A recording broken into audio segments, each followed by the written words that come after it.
Welcome to AP 13 news బులెటిన్ల ముందుగా headlines. SSR botanical garden లో bell చెట్టును నాటి నివాళులు అర్పించిన ప్రధాని మోడీ.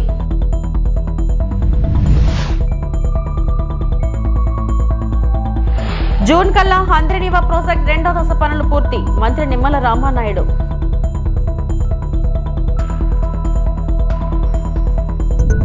ఎస్ఎల్బీసీ సొరంగంలోకి రోబో, ముమ్మరంగా కొనసాగుతున్న గాలింపు.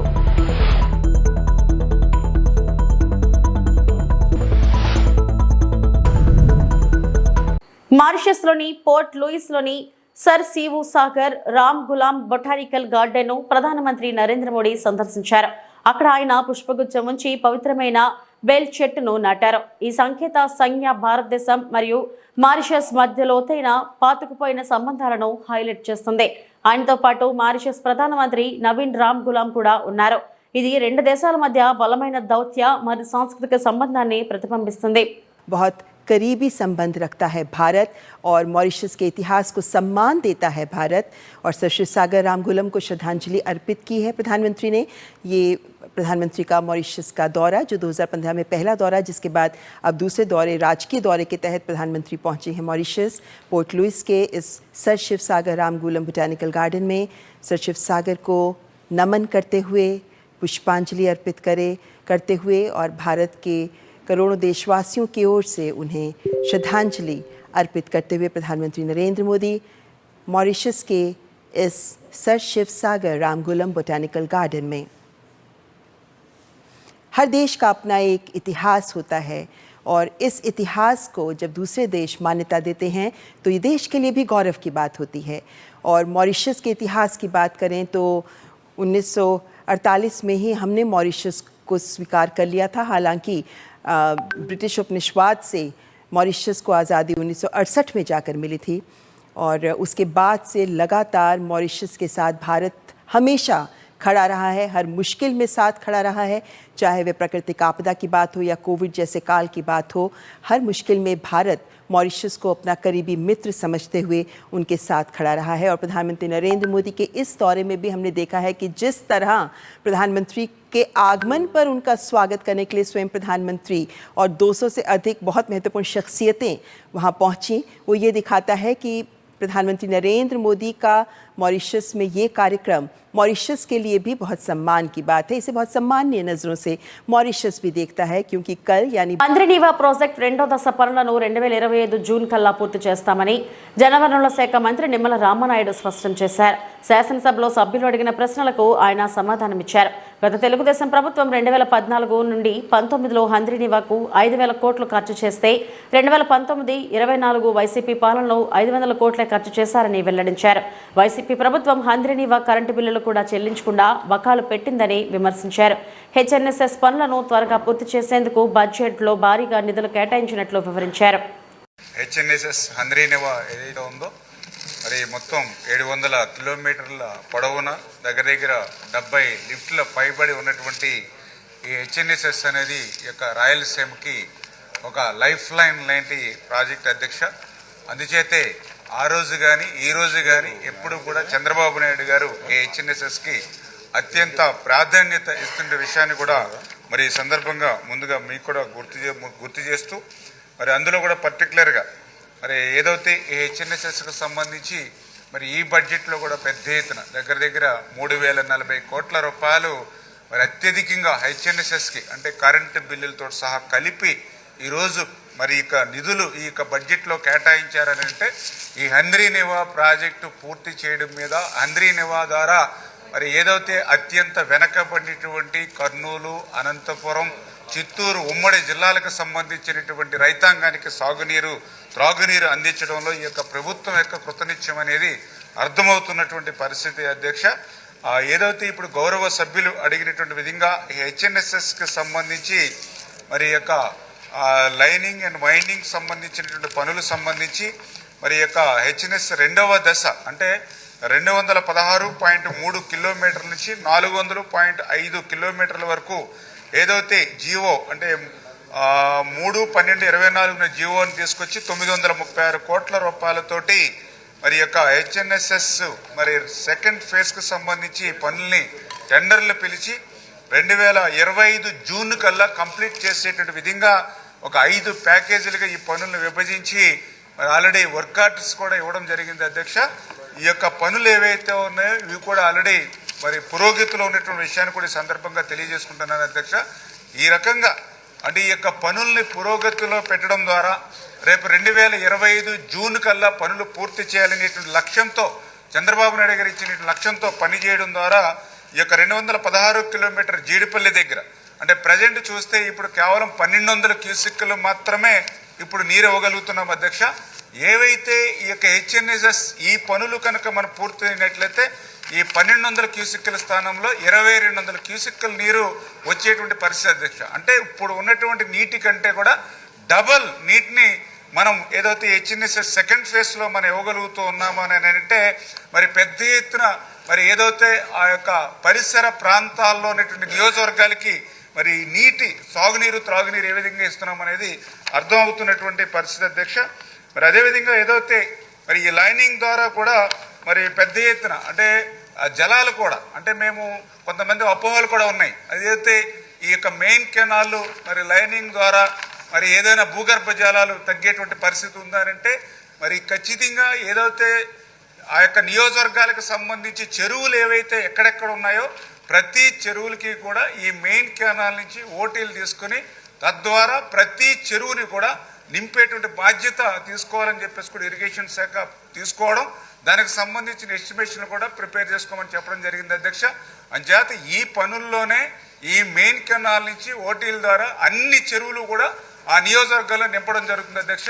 అదేవిధంగా ఏదైతే సబ్ కెనాల్స్ కానీ అదేవిధంగా వాగులు కానీ మరి చెరువుల ద్వారా నీరు ఆ రిజర్వాయర్ల ద్వారా ఆ నియోజకవర్గాలకు వస్తుంది కాబట్టి తద్వారా ఇంకా భూగర్భ జలాలు ఆ నియోజకవర్గాల్లో పెరిగేటువంటి పరిస్థితి కూడా ఉంటుందని చెప్పి మీ ద్వారా కూడా ఈ సందర్భంగా మరి తెలియజేసుకుంటూ మరి మీ ద్వారా గౌరవ సభ్యులకి అంటే ఏదైతే 2019, 2024 గత ప్రభుత్వంలో మరి 50% ఓట్లు ఇచ్చారు, 151 సీట్లు ఇచ్చారు. అయినప్పటికీ కూడా హెచ్ఎన్ఎస్ఎస్కి సంబంధించి ₹1 కూడా 5 సంవత్సరాల్లో ఖర్చు పెట్టినటువంటి స్థితిలో మళ్ళీ ఈ రోజు మళ్ళీ ఈ ప్రభుత్వం వచ్చిన తర్వాతే ఇంత పెద్ద ఎత్తున 3040 కోట్ల రూపాయలు అత్యధికంగా నిధులు కేటాయించి ఈ పనుల్ని పూర్తి చేస్తున్నామని చెప్పి మరి మీ ద్వారా కూడా మరొకసారి గౌరవ సభ్యులకి తెలియజేసుకుంటూ అదేవిధంగా కాలువ శ్రీనివాసులు గారు మరి ఏదైతే ఇప్పుడే చెప్పినటువంటి పరిస్థితి ఏదైతే మరి ఉందో మరి 36C ప్యాకేజ్ ఏదైతే ఉందో మరి ఆ 36C ప్యాకేజీని కూడా ఈ మెయిన్ కెనాల్కి సంబంధించినటువంటి 6124 కోట్లు ఏదైతే ఉన్నాయో దాంట్లో మిక్స్ చేసి ఆ పనులు కూడా పూర్తి చేయమని ఏదైతే చెప్పారో మరి ఆ ప్రతిపాదనలు కూడా మేము కూడా సిద్ధం చేసుకుని అంటే ఏదైతే పేరూరు బ్రాంచ్ కెనాల్కి సంబంధించి ఈ P36 ప్యాకేజ్ ఉంది అధ్యక్ష. ఇది దగ్గర దగ్గర 270 కోట్ల వరకు కూడా ఉంది. ఇది కూడా గవర్నమెంట్కి మేము కూడా ప్రతిపాదనలు తీసుకుని వీటిని కూడా పూర్తి చేసేటువంటి ఆలోచనతో కూడా ముందుకెళ్తాం. నాడు రేడు అంటూ గత ప్రభుత్వం ఫేజ్ 1, 2, 3 అని మొదలుపెట్టింది. ఫేజ్ 1 పూర్తిగా చేయలేదు. ఫేజ్ 2లో అనేక పనులు పెండింగ్ ఉన్నాయి. ఫేజ్ 1, ఫేజ్ 2 పెండింగ్ పనులు పూర్తి చేయడానికి 4789 కోట్లు ఖర్చు అవుతుంది. పిల్లలను విద్యకు దూరం చేసే జీవో 117ని మా కూటమి ప్రభుత్వం రాగానే రద్దు చేసింది. ప్రత్యామ్నాయం తీసుకొచ్చి ఎక్కడైతే మౌలిక సదుపాయాల అవసరం ఉందో తెలుసుకొని రేటింగ్ మెకానిజం ప్రకారం పనులు చేస్తాం అని నారా లోకేష్ అన్నారు. 10 కోట్ల రూపాయలు మన ప్రభుత్వానికి అవసరం ఉంది అధ్యక్ష. ఇదంతా చూసిన తర్వాత ఫస్ట్ నేను అనుకుంది, ఎందుకంటే ఈ కుటుంబీ ప్రభుత్వం ఏర్పడడానికి ప్రధానమైన కారణం కూడా మనం 117 జియో రద్దు చేస్తామని చెప్తాం జరిగింది. ఎందుకంటే విద్య అనేది పిల్లలకి దూరం అవుతుంది, మళ్ళీ ప్రాథమిక విద్య తీసుకురావాలనే ఆలోచనతో ఆ ఫోకస్ కి వెళ్దామనే లక్ష్యంతో ఉన్నాం అధ్యక్ష. దాంట్లో భాగంగా ముందర జియో 117 కి ఆల్టర్నేటివ్ తీసుకురావాలి. అది చూసుకున్న తర్వాత ఎక్కడ ఇన్ఫ్రాస్ట్రక్చర్ అవసరం ఉందో అది బేస్ చేసుకుని ఇన్ఫ్రాస్ట్రక్చర్ బిల్డ్ చేయాలనే లక్ష్యంతో మన ప్రభుత్వం ఉంది అధ్యక్ష. దాంట్లో అధ్యక్ష మీరు చూస్తే ఇన్ఫ్రాస్ట్రక్చర్ కూడా అనేక స్టార్ రేటింగ్లు ఇస్తాం జరిగింది అధ్యక్ష. 0, 1, 2, 3, 4, 5 స్టార్. ఎందుకు చేసామంటే నేను కూడా వ్యత్యాసం చేశాను. కొన్ని పాఠశాలలో ఇన్ఫ్రాస్ట్రక్చర్ అన్ని ఉన్నాయి, బెంచ్లు ఉన్నాయి, టీవీలు ఉన్నాయి, రంగులు ఉన్నాయి. కొన్ని పాఠశాలలో అసలు ఏమి లేవు అధ్యక్ష. అంటే కంప్లీట్ ఎక్స్ట్రీమ్స్ నాకు ఫీల్డ్ లో కంపెనీ ఇది కరెక్ట్ కాదని భావించి కొన్ని నిర్ణయాలు తీసుకున్నాం. ఒకటి లీక్ ప్రూఫ్ బిల్డింగ్, అన్నిటికీ పెయింట్ ఉండాలి, ఎలక్ట్రిసిటీ ఉండాలి, ఫంక్షనల్ టాయిలెట్ ఉండాలి, డ్రింకింగ్ వాటర్ ఫెసిలిటీస్ ఉండాలని నిర్ణయం తీసుకున్నాం. దీంట్లో భాగంగా మనం అనేక రేటింగ్ మెకానిజం ఏర్పాటు చేసాం. ఆ రేటింగ్ ఎట్టి చేస్తున్న వివరాలు గౌరవ సభ్యులు కూడా నేను పంపిస్తాను అధ్యక్ష. దాంతో వాళ్ళు కూడా ఒక ఐడియా వస్తుంది. దాన్ని బట్టి వాళ్ళ నియోజకవర్గాల్లో ఎందుకు ఎందుకు ఒక పాఠశాల ఆ రేటింగ్ వచ్చిందని కూడా తెలుసుకుని అది ఎట్లా ఇంప్రూవ్ చేయాలో వాళ్ళు కూడా ఒక అవకాశం ఉంటుంది అధ్యక్ష ఇప్పుడు వాస్తవంగా అధ్యక్ష అన్ని ప్రభుత్వ పాఠశాలల్ని మనం 5 స్టార్స్ రేటింగ్ తీసుకురావాలి. సుమారుగా ఈ రోజు SSR రేట్ ప్రకారం 13,526 కోట్ల రూపాయలు అవసరం ఉంది అధ్యక్ష. సో ఇదేదో ఒక్క రోజులో చేస్తాం ఒకేసారి అయిపోతుంది అనుకుంటాం, ప్రమాదకరం. చేయలేము అధ్యక్ష. ఒక రోజు అయ్యే పని కాదు. అందరం కలిసికట్టుగా పని చేస్తే ఒక 5 నుంచి 7 సంవత్సరాలు పడుతుంది అధ్యక్ష. ఇక్కడ నేను గౌరవ సభ్యులందరినీ కూడా ఏంటంటే మనం కూడా ప్రభుత్వ పాఠశాలల్ని దత్తత తీసుకుని లోకల్ CSR నిధులు కానివ్వండి ఇతర వేరే కార్యక్రమాల ద్వారా నిధులు జతపరిచి ఈ ప్రభుత్వ పాఠశాలని ఇన్ఫ్రాస్ట్రక్చర్ ని ప్రధానంగా ఇంప్రూవ్ చేయాలని గౌరవ సభ్యులందరినీ కోరుతున్నా అధ్యక్ష. ఉచిత కంటి వైద్య శిబిరాన్ని ప్రారంభించిన ఎమ్మెల్యే వాకిటి శ్రీహరి. మక్తల్ నియోజకవర్గం గడ్డంపల్లి గ్రామ రైతు వేదికలో డాక్టర్ వాకిటి శ్రీహరి అన్న సేవా సమితి ఆధ్వర్యంలో ఉచిత కంటి వైద్య శిబిరాన్ని ప్రారంభించిన మక్తల్ నియోజకవర్గ శాసనసభ్యులు శ్రీ డాక్టర్ వాకిటి శ్రీహరి. అనంతరం గౌరవ ఎమ్మెల్యే మాట్లాడుతూ చుట్టుపక్కల గ్రామ ప్రజలు కందూరు రామరెడ్డి లయన్స్ క్లబ్ వారి సౌజన్యంతో ఉచిత కంటి సేవలను కంటి చూపు సమస్య ఉన్న ప్రతి ఒక్కరూ సద్వినియోగం చేసుకోవాలని సూచించారు. ఇట్టి కార్యక్రమంలో నియోజకవర్గ కాంగ్రెస్ పార్టీ నాయకులు, కార్యకర్తలు, అభిమానులు మరియు గ్రామస్తులు పెద్ద ఎత్తున పాల్గొన్నారు. ఈ ఊర్లో ఉన్నటువంటి వాళ్ళందరూ కూడా గిరి నుంచి మక్కలు పోయి మక్కలకి పాలమూరుకో పేటకో పోయి చూపించుకొని ఆ పోయేటప్పుడు రెండు కావాలి. మళ్ళీ సపోర్ట్ లేకపోతే ఇబ్బంది అవుతుంది. ఇంకా తినే ఖర్చులు, ఉండే ఖర్చులు, ఆ డాక్టర్ దొరుకుతాడో భయం, ఇవన్నీ కూడా ఇబ్బందులన్నీ వద్దు. మేము ఈ ప్రాంతంలో ఈ పేద మందికి అంతా కూడా సేవ చేస్తామని చెప్పేసి సేవ చేయడానికి ముందుకు వచ్చినటువంటి రవికి, నూరుద్దీన్కి, హసముద్దీన్కి, నరసింహకు వీళ్ళకి మీరు గట్టిగా సపోర్ట్ కొట్టాలి. మరి ఈ కార్యక్రమాన్ని రైతు వేదిక వల్ల ఆయా ప్రాంతంలో లీడర్లంతా పట్టుకొని ఈ రాజకీయ కోసం కాదు, ఈ ప్రాంతంలో ఉన్నటువంటి ఈ కళ్ళు చూపు తక్కువ ఉంటుంది, కొంతమంది దూరం చూపు లేకుంటుంది, కొంతమంది దగ్గర చూపు లేకుంటుంది, కొంతమంది కన్ను గుడ్డు మీద పువ్వు వస్తుంది, పూత వస్తుంది. ఇవన్నిటినీ కూడా లేదా మనం ఇంకా లోతుగా ఆలోచన చేస్తే ఆపరేషన్ చేసేటువంటి పరిస్థితి వస్తుంది. ఇవన్నీ కూడా మిమ్మల్ని గుర్తించి సాయంత్రం 5 గంటల వరకు ఈ గ్రామ ప్రజల సహకారంతో వారికి భోజన వసతి ఉంటుంది, వారు చేసుకొని మిమ్మల్ని అంతా చూసి అందరినీ టెస్ట్ చేసి మీకు ఏ లోపం ఉందో ఆ లోపం రాసుకొని ఆ కంటి మీద పేపర్ అతికించి మీ అందరినీ బస్సు తీసుకొచ్చి ఈ నుంచి పాలమూరు తీసుకుపోయి ఆపరేషన్ చేయించడం, పొర తీయించడం అన్ని చేసి ఒక పూట ఆంటీ పెట్టుకొని పొద్దుగాల అయినాక మీకు మళ్ళీ బ్రెడ్, పాలు, చాయ్ ఇచ్చి మళ్ళీ మీకు వారం రోజుల సరిపడంత గోళీలు ఇచ్చి ఆ గోళీలను ఇచ్చడం ఒకటే కాకుండా మళ్ళీ ఆని వదిలిపెట్టేయడం కాదు, ఈ ఆపరేషన్ ఎక్కించకపోతే మళ్ళీ ఆపరేషన్ తీసుకొచ్చి మళ్ళీ ఈ రైతు వేదిక కాడికి పుట్టించే బాధ్యత వీళ్ళు తీసుకున్నారు. కాబట్టి వాళ్ళకి సపోర్ట్ కొట్టాలి. ఇంత మారుమూల ప్రాంతంలో కూడా వచ్చి సర్వీస్ చేస్తున్నారు, వచ్చి చూసి డాక్టర్ వచ్చి మంగళగిరి నందుగల RR కన్వెన్షన్ హాల్ నందు రాష్ట్ర బీసీ సంక్షేమ సంఘం రాష్ట్ర అధ్యక్షుడు కేశవ శంకర్రావు ఆధ్వర్యంలో రాష్ట్ర మహిళా విభాగం ప్రమాణ స్వీకార మహోత్సవ కార్యక్రమం నిర్వహించారు. ఈ రాష్ట్ర మహిళా విభాగంలో వావిలాల సరళాదేవిని రాష్ట్ర గౌరవ అధ్యక్షురాలుగా ప్రమాణ స్వీకారం చేయడం జరిగింది. కార్యక్రమంలో రాష్ట్ర బీసీ మరియు చేనేత మంత్రి వర్యులు ఎస్ సావిత్రమ్మ ముఖ్య అతిథిగా హాజరయ్యారు. ఈ సందర్భంగా సరళాదేవికి గౌరవ అధ్యక్షురాలుగా నియమితులైన పత్రాన్ని రాష్ట్ర మంత్రి వర్యులు సవితమ్మ మరియు కేసన శంకర్రావు చేతుల మీదుగా అందజేశారు. అనంతరం బాధ్యతలు చేపట్టాల్సిందిగా శంకర్రావు కోరటం జరిగింది. అనంతరం మహిళలకు సీమంతాలు, మెరిట్ స్టూడెంట్స్ కు బహుమతులు ప్రదానం చేశారు. మహిళా కార్యక్రమంతో ఎంతో వేడుకగా ఈ కార్యక్రమాలు నిర్వహించారు.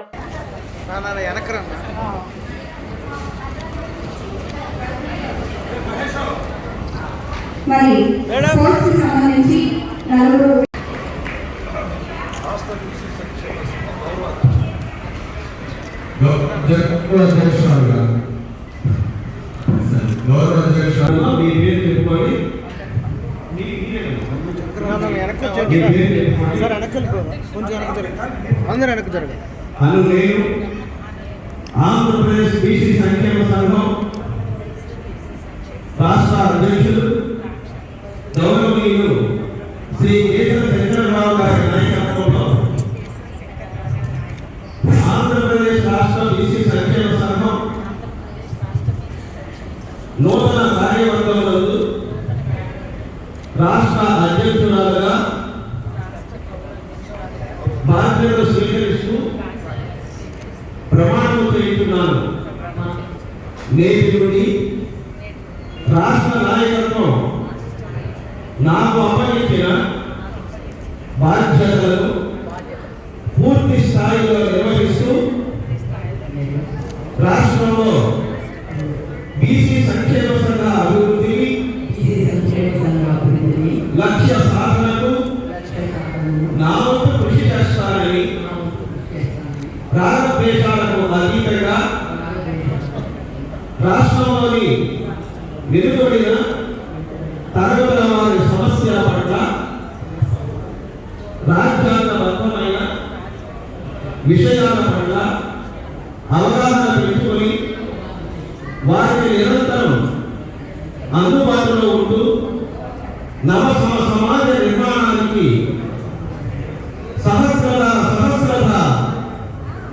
శతసహస్రత నా వంతు కృషి చేస్తానని భగవంతుని సాక్షిగా దైవ మానుష్య రూపేణ అనుసంధాన నిలువబడిన తరుణుల వారి సాక్షిగా ప్రమాణం చేస్తున్నారు.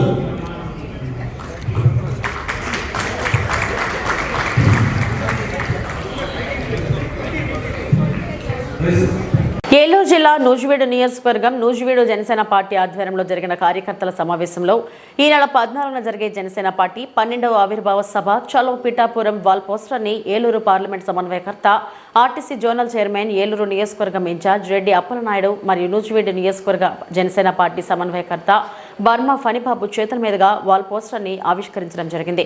కార్యక్రమంలో నూజివీడు నియోజకవర్గం జనసేన నాయకులు తోట వెంకట్రావు, చాట్రాయి మండల ప్రధాన కార్యదర్శి విస్సంపల్లి సుమన్, బొబ్బిలి శ్రీకాంత్, షేక్ ఇమ్రాన్, దుర్గాప్రసాద్, వీరాస్వామి, సూరిశెట్టి శివ, జనసేన వీర మహిళలు నిట్ల ఉమామహేశ్వరి, జక్కుల లక్ష్మి పాల్గొనడం జరిగింది. ఈ రోజు ఇక్కడ ఈ కార్యక్రమం జరిగినది. అందుకు ఈ కార్యక్రమానికి జనసేన పార్టీ నాయకులకు, వీర మహిళలకు, కార్యకర్తలందరికీ పేరు పేరున నమస్కారాలు తెలియజేస్తూ, ముఖ్యంగా మరి మన పవన్ కళ్యాణ్ గారు ఏదైతే ప్రతి సంవత్సరం ఒక పండగ వాతావరణం కార్యకర్తలకి, నాయకులకి అందరికీ ఒక పండగ వాతావరణంగా మనకి అందరూ కలిసే విధంగా ఒక ఆవిర్భావ సభ మరి ఏర్పరచడం జరుగుతుంది. అలాగే ప్రతి ఏటా మరి ఈ ఆవిర్భావ సభ ఒక పండగ వాతావరణంలో నెలకొనడం మన అందరికీ చాలా శుభ సంతోషం. ఎందుకంటే ఈరోజు మనం కూటమి ప్రభుత్వంలో వచ్చాక మొట్టమొదటి జరిగే మరి మొదట ఆవిర్భావ సభ.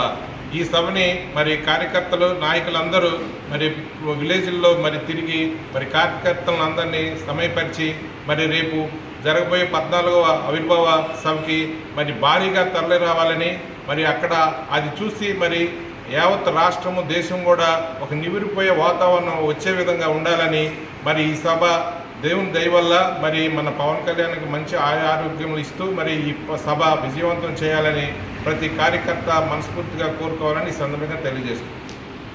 నూజివీడు నియోజకవర్గం సమన్వయకర్త బర్మా ఫణిబాబు గారి ఆధ్వర్యంలో నూజివీడి జనసేన పార్టీ నాయకులు, వీర మహిళలు, జన సైనికులంతా కూడా ఇక్కడ రావడం జరిగింది. ఈరోజు ఈ యొక్క పోస్టర్ రిలీజు ఏదైతే మార్చి 14 జరిగేటువంటి జనసేన పార్టీ ఆవిర్భావ సభను విజయవంతం చేయాలని చెప్పేసి ఈ యొక్క పోస్టర్లు కూడా మరి నియోజకవర్గంలో, నూజివీడు నియోజకవర్గం అంతా కూడా పోస్టర్లు అంటించి, అదేవిధంగా కార్యకర్తలు, నాయకులు, జన సైనికులు, వీర మహిళలు అందరూ కూడా ఈ యొక్క సభకి తరలి వచ్చి విజయవంతం చేయాలని. ఎందుకంటే దేశం అంతా కూడా ఈ యొక్క జనసేన పార్టీ ఆవిర్భావ సభ ఏ విధంగా ఉంటుంది, పవన్ కళ్యాణ్ గారి యొక్క సందేశం ఏ రకంగా ఉంటుంది, రాబోయేటువంటి కాలానికి ఏ రకమైనటువంటి కార్యాచరణని ప్రకటిస్తారు, ఈ యొక్క గడిచిన 8-9 నెలలు చేసినటువంటి అభివృద్ధి కార్యక్రమాలు, రాష్ట్రానికి జరిగినటువంటి మేలు, ఈరోజు కేంద్ర ప్రభుత్వం నుంచి తీసుకొస్తున్నటువంటి నిధులు, అన్ని విషయాల్లో కూడా అక్కడ ప్రస్తావనకు వస్తుంది. దానికి భారీ స్థాయిలో ఏలూరు పార్లమెంట్ నుంచి భారీ స్థాయిలో మరి జనసేన పార్టీ నాయకులు, కార్యకర్తలు, ప్రజలు కూడా మరి స్వచ్ఛందంగా అందరూ కూడా వస్తూ ఉన్నారు. వీర మహిళలంతా కూడాను ఈ యొక్క కార్యక్రమాన్ని మరి విజయవంతం చేయాలని, ఈ రాష్ట్రం అన్ని విధాలుగా కూడా ముందంజలో ఉంచడానికి పవన్ కళ్యాణ్ గారు, మరి ముఖ్యమంత్రి చంద్రబాబు నాయుడు గారు, నరేంద్ర మోడీ గారి యొక్క సహకారంతో చేస్తున్నటువంటి కార్యక్రమాలన్నింటినీ కూడా ఆంధ్రప్రదేశ్ 5.5 కోట్ల మంది ప్రజలందరూ కూడా స్వాగతిస్తూ ఉన్నారు. భవిష్యత్తులో ఇంకా మంచి కార్యక్రమాలు చేయడానికి వారికి మంచి ఆలోచన, శక్తిని, ధైర్యాన్ని, జ్ఞానాన్ని ఇవ్వడానికి ఆ పరమేశ్వరుడు వారికి అందించాలి. అదేవిధంగా ఈ యొక్క సభ దేశం అదేవిధంగా మీడియా ద్వారా, సోషల్ మీడియా ద్వారా ప్రపంచం అంతా కూడా తిలకించేటువంటి అవకాశం ఉంది. దీని ద్వారా రేపు రాబోయే రోజుల్లో బలమైనటువంటి ఒక శక్తిగా ఈ రాష్ట్రాన్ని పరిపాలించేటువంటి దిశగా జనసేన పార్టీ అడుగులు వేస్తుందని చెప్పేసి ఈ సందర్భంగా తెలియజేస్తూ ఈ యొక్క సభను విజయవంతం చేయవలసిందిగా అందరికీ కూడా కోరుతూ ఉన్నాం. మరి ఈ కార్యక్రమానికి వచ్చినటువంటి పనిబాబు గారు మరి నూజివేడ్ నియోజకవర్గంలో మరి జనసేన పార్టీ బలోపేతానికి వారు అన్ని విధాలుగా కూడా కృషి చేస్తున్నారు. వారి అందరిని కూడా అభినందిస్తూ ఉన్నాం. ఎస్ఎల్బిసి టనల్ లోపల తప్పిపోయిన మిగిలిన 7 మంది కార్మికులను వెతకడానికి మరియు రక్షించడానికి రోబోలను మోహరించారు. అన్వి రోబోటిక్స్ నిపుణులు రోబోట్ తో రెస్క్యూ ఆపరేషన్ లో చేరడానికి ఎస్ఎల్బిసి సొరంగంలోకి ప్రవేశించారు.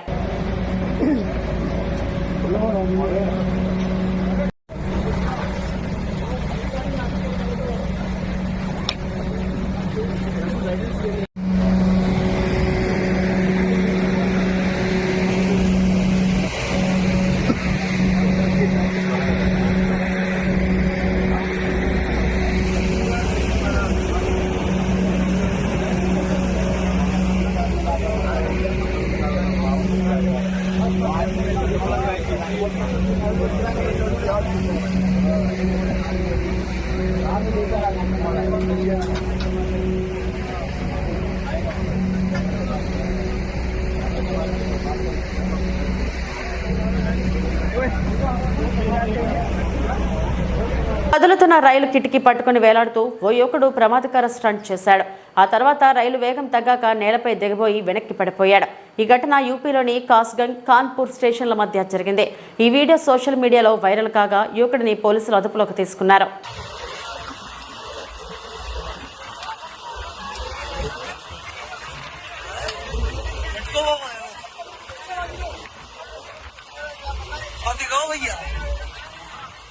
ये चप्पल चली गई।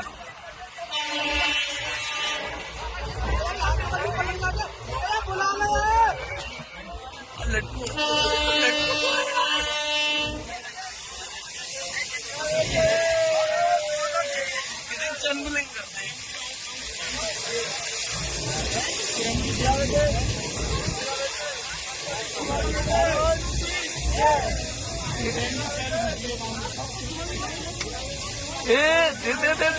दे बच्ची को एक जेक रो जाएगी हाँ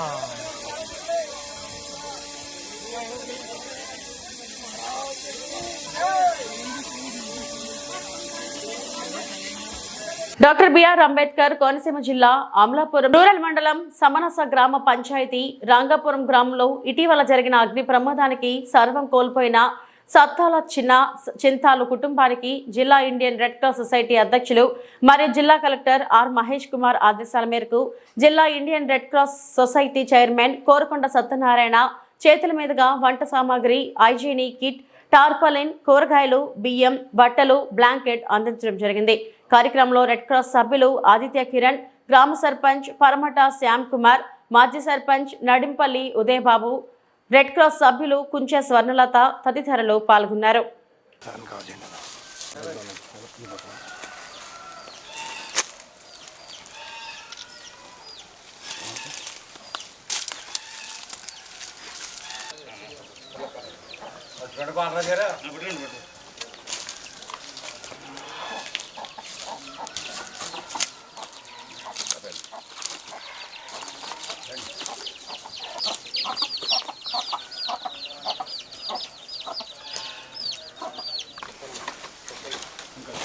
ఈరోజు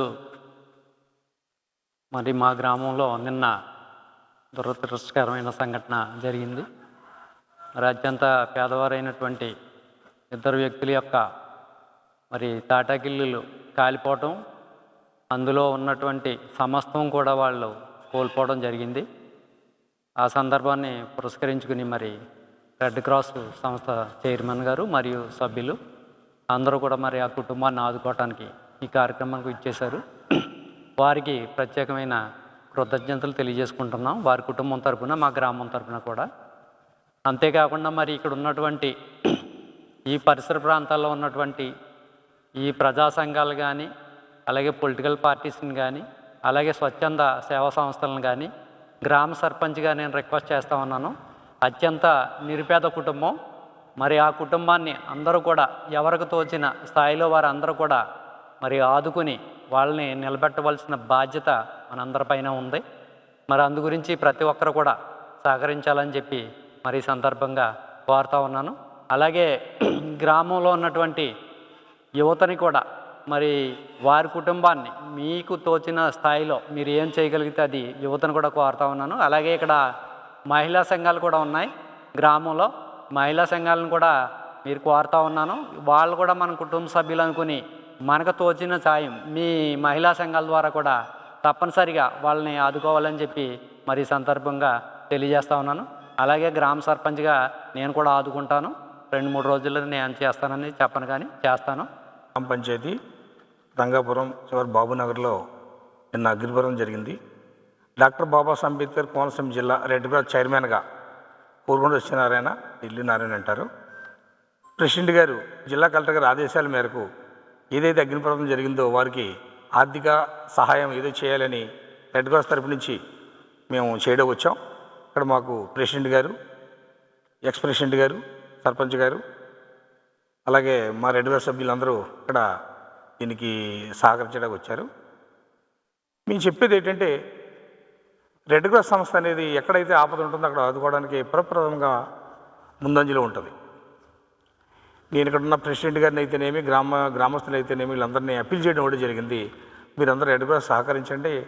అది సహకరించడం వల్ల రెడ్ క్రాస్లో ఇటువంటి సంఘటన జరిగినప్పుడు ఇమీడియట్లీగా మాకు తెలియపరిస్తే దాన్ని గవర్నమెంట్ దృష్టికి తీసుకెళ్ళి రావాల్సిన రాయితీలు వచ్చే విధంగా చేయడానికి దోహదపడుతుందని వాళ్ళందరినీ మేమందరం అప్పీల్ చేయడం జరిగింది.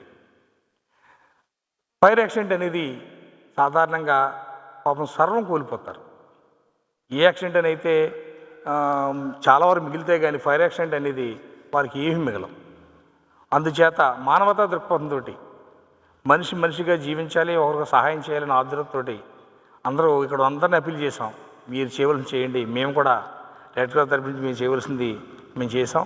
అదేవిధంగా కలెక్టర్ గారి ఆదేశాల మేరకు ఏదైతే జరుగుతుందో దానికి విఆర్ఓ గారు, ఎంఆర్ఓ గారు సర్టిఫికేట్ తీస్తే దాన్ని తీసుకుని వెళ్ళి కలెక్టర్ గారికి సబ్మిట్ చేసి వాళ్ళకి రావాల్సిన రాయితీలో మొట్టమొదటిసారిగా అంటే ప్రథమగా ఎక్కువ స్పీడ్లో రావడానికి, ప్రయారిటీలో రావడానికి మేము ప్రయత్నాలు చేయడంలో ఎటువంటి లోపం ఉండదని తెలియపరుస్తూ, అలాగే విఆర్ఓ గారు, ఎంఆర్ఓ గారు కూడా దీనికి సహకరించారు. ఎంఆర్ఓ గారు నేను వెంటనే ఫోన్ చేయడం జరిగింది.